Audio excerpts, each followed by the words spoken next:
Yo guys, what if I told you that you could get 8 of these MSPs for the price of 4? What if I told you 50% off of MSPs? Or better yet, what if I told you for 430,000 coins you could get 8 MSPs?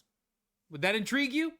Maybe. If you're a new player, it should definitely intrigue you. If you just love this event and you want as many MSPs as you can, it should definitely intrigue you as well. Let's get into it. Let's see what we think and leave in the comment section down below. Are you doing this? Are you avoiding this? What do you think of it? And how much fun is it going to be? But let's get into it, guys. I hope you do enjoy it.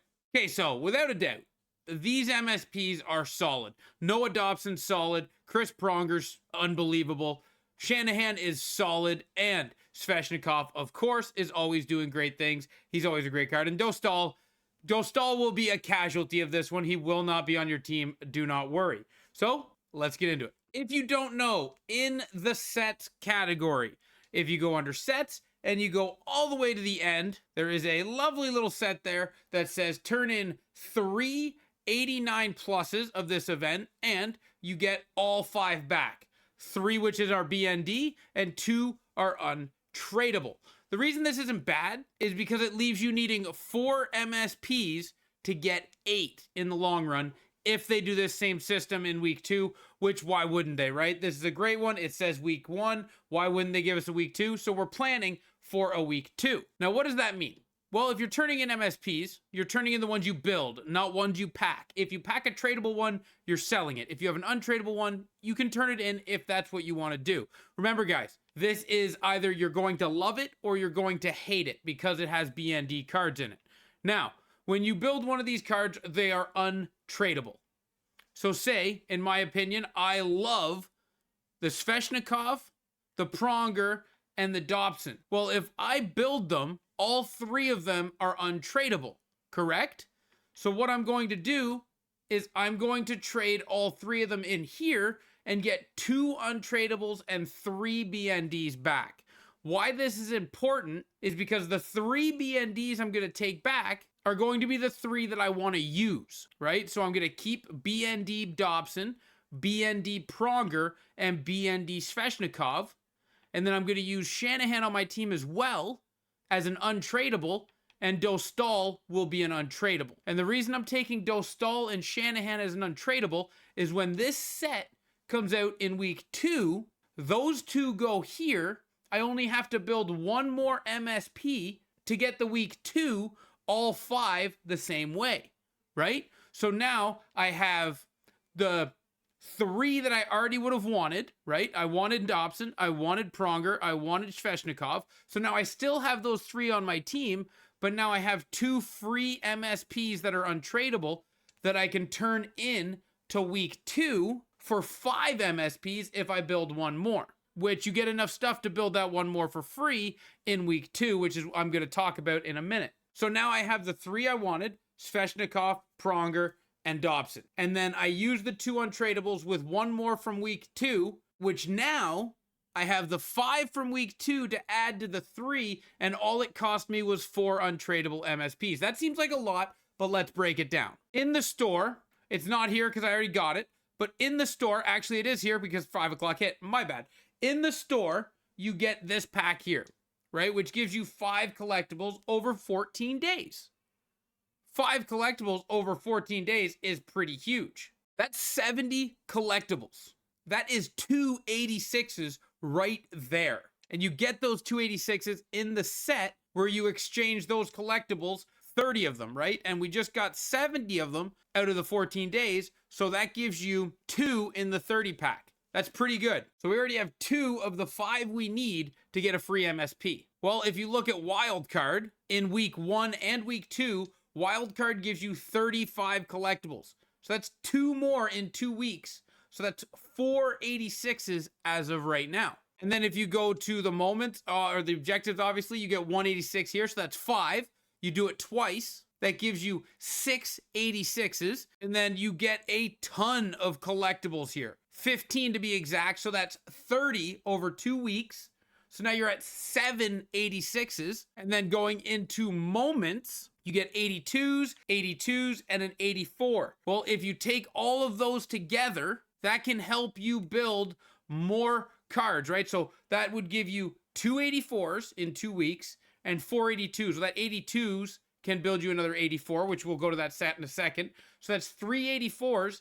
That gives you 8 86s out of the 10 you need for 2 free MSPs. So that's 2 of your 4 right there. Now, when you go to the sets to get through the rest of the MSPs, the best way to do it will be the 82 pluses.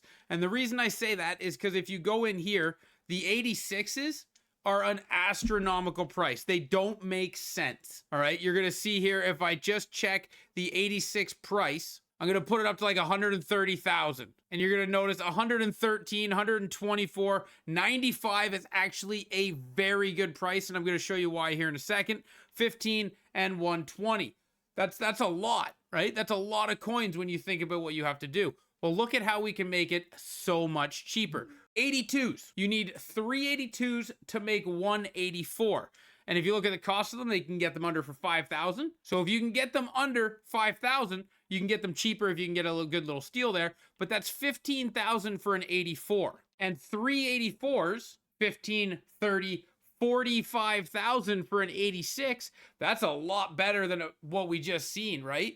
So now we can make an 86 for 45,000 coins instead of paying the 95,000 coins that they were asking for the 87. So now we know we can get an 86 for 45,000 coins. Well, that's 45,000, 90, 130,000, plus it's 40,000 coins for 86 regular cards. That brings you up to 215,000 for 1 MSP. Now you have to build 2 of these out of the 4. So that's going to cost you 430,000 coins for 2 MSPs. You do need to get 2 more 86s. That'll bring you up to another 80,000. That brings you up to 500,000 to get the 4 MSPs as long as you put in the work and the effort and the time into getting everything done. That's 500,000 coins to get 8 MSPs on your team with this set here at the end. And I mean, if you can guarantee yourself 8 MSPs for 500,000 coins, one for a new player, that is unbelievable, right? That is unbelievable, putting in that effort or that grind to do that. Now, I'm going to show you another way that you can get more of these cards without the bankroll of coins, but this is something that new players should be excited about, and even players that have been around all year. If you like these MSPs, and you probably going to like week 2 MSPs, this is a dynamite way to go. Pronger could be on your team for a very long time. He could be on your team for a couple of months. Dobson could be on your team for a couple of months. Sveshnikov, a couple of months, even if they're in your 3rd line and 4th line forward. That is not a bad way to go. So you're telling me I can earn 2 free MSPs and have them untradeable, and then I could make 2 free MSPs, and then I could make 2 MSPs for 500,000 coins or fodder and have them be untradeable. But if I can turn in those 4 untradeable MSPs, I get 2 untradeable MSPs that I can use later on and 6 BND MSPs to throw on my team. Now remember, the BND MSPs, the ones you're going to take, are the ones you like the most, because then you can trade in the ones you don't later on. Now remember, if you go through other moments, you can get 77th overall players, 81 overall players, 84 overall players, and this stuff you can use to turn in if you want. Again, not recommended, but it's way to get fodder so you don't have to use coins. And then obviously there's these packs here, which aren't very good normally, but you get fodder, then maybe you can go through the exchanging players. Now guys, one thing I did want to break down and say is these are BND cards you are getting. You are getting 6 BND cards, which for all intensive purposes will be useless when they're no longer on your team. So that is kind of a bummer about it, but the value of turning in 4 untradeable MSPs for 2 untradeable MSPs and 6 BNDs is really good. Even though they're BNDs, guys, they are cards that you can throw on your team, put even down the road, a couple of months down the road, you can put them on your last pairing and just be fine. Guys, this is a good way for NHL 25 and EA Sports, I guess that's a weird way of saying it, to use BNDs. I don't mind this. This is great for the new player. And even if you like these cards as a player that's been around all year, these aren't bad. I think this is true value. Where else can you get 8 MSPs for 500,000 coins? I think it's worth doing, guys. Leave in the comment section down below if you think it's worth doing. But thank you for watching. Till next time. Ciao, ciao.